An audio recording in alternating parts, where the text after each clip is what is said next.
Una de las preguntas frecuentes en reumatología son las artritis por microcristales. De esto lo que más te viene es la gota y la pseudogota. La gota producido por el depósito de urato monosódico y la pseudogota por pirofosfato cálcico. También vamos a tener la hidroxiapatita y el oxalato de calcio. La forma del cristal del urato monosódico es en forma de aguja y la birrefringencia suele ser muy negativo, es decir, amarillento. Acuérdate, gota, forma de aguja y la birrefringencia muy negativo.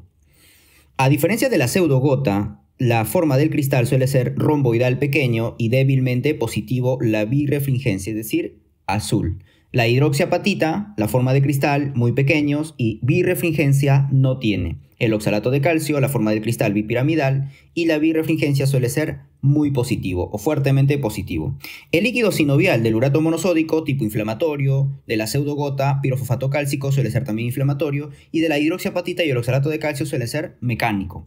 La radiología es otro dato que te van a dar en tu clínica o en tu pregunta, ¿no? Esa radiología en el urato monosódico, erosiones o geodas. Ahora, vamos a tener en estadios tempranos, generalmente te produce una inflamación articular inespecífica, y ya en los tardíos te suele producir erosiones articulares con bordes sobresalientes, ¿no? Y además de los tofos. En el pirofosfato cálcico, pregunta de examen, la condrocalcinosis. Esta condrocalcinosis lo vamos a encontrar, por ejemplo, en el ligamento triangular del carpo, también lo podemos encontrar en la rodilla o incluso en la sínfisis del pubis. Suele ser simétrica, ¿ok? La hidroxiapatita, las calcificaciones suelen ser distróficas y metastásicas. En el oxalato de calcio también podemos encontrar condrocalcinosis. La localización más frecuente, afectación del primer metatarso falángico en la gota, se denomina la podagra. Y esa es la forma de presentación, la forma aguda de presentación de la gota, que se presenta como una monoartritis de inicio súbito, ¿ok? Que al paciente lo suele despertar por las noches, dolor típico característico en el dedo gordo del pie, en el primer metatarso falángico. La pseudogota, la localización más frecuente suele ser rodilla, muñeca, tobillo. En la hidroxiapatita suele ser en la rodilla, en el hombro. En el oxalato de calcio suele ser cualquiera. El diagnóstico en el urato monosódico le pedimos al paciente una artrocentesis, ¿ok? Le hacemos al paciente una artrocentesis y además polarización, al igual que el pirofosfato cálcico. También artrocentesis vamos a observar en el microscopio y también polarización. En la hidroxiapatita pedimos microscopio electrónico más menos tinción de calcio. Igual en el oxalato de calcio pedimos también artrocentesis, microscopio más polarización. La edad más frecuente de presentación del urato monosódico, paciente varón de 50 años o mayor de 50 años. A diferencia de la pseudogota, generalmente se suele presentar en pacientes ancianos con artrosis. Y si se presentan en menor de 50 años, ojo, que ahí tenemos que descartar enfermedades metabólicas o hereditarias. Ahí tenemos las 4H. ¿Y cuáles son esas 4H?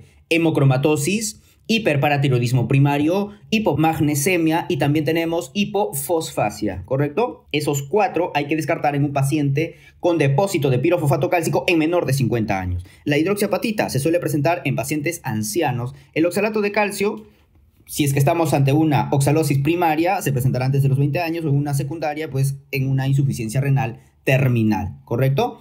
Luego tenemos la presentación clínica de la gota, forma aguda, ya dijimos, como podagra, afectación del primer metatarso falángico. También vamos a tener su forma crónica, y en la forma crónica son los depósitos de estos cristales que te van a producir los llamados tofos en las articulaciones, por ejemplo, en los dedos de los pies, en las muñecas, en las rodillas y también en los tejidos. ¿Más frecuente dónde? En el olecrano, ¿ok? La pseudogota suele ser asintomático, a veces te puede producir como una pseudogota aguda. La clínica de esta a veces se suele presentar como una monoartritis, una oligoartritis asimétrica también. Habíamos ya mencionado la rodilla, de la muñeca, del tobillo, ¿ok? Suele tener una mayor duración su ataque. La hidroxiapatita, asintomático. Se puede presentar como una artritis aguda también o con una artropatía destructiva. Por ejemplo, ahí tenemos, ¿quién, doctores? El hombro de Milwake. Se escribe así, Milwake. Te va a producir una destrucción del manguito rotador. El oxalato de calcio. En el oxalato de calcio tenemos sinovitis en insuficiencia renal terminal. El tratamiento de estas artritis, todas, reposo y frío. Y en estos pacientes tenemos que dar antiinflamatorios más menos colchicina. Por ejemplo, en la gota queda sintometacina más colchicina, ¿correcto? Más menos colchicina asociado a AINES. Si es que no responde a esto, pues le pasarás al siguiente paso, que son los glucocorticoides intraarticulares. Y si es que no responden a esto, glucocorticoides por vía oral. Y ojo con esto, doctores. Porque si el paciente viene con un ataque agudo de gota, no puedes modificar el ácido úrico. Si es que el paciente estaba tomando allopurinol, correcto, que es un úrico-súrico, si estaba tomando allopurinol, lo dejas con su allopurinol. Y si es que el paciente no estaba tomando allopurinol, no tienes por qué iniciarlo. Ni inicias ni retiras. No puedes modificar los niveles de ácido úrico porque te pueden empeorar la clínica en estos pacientes.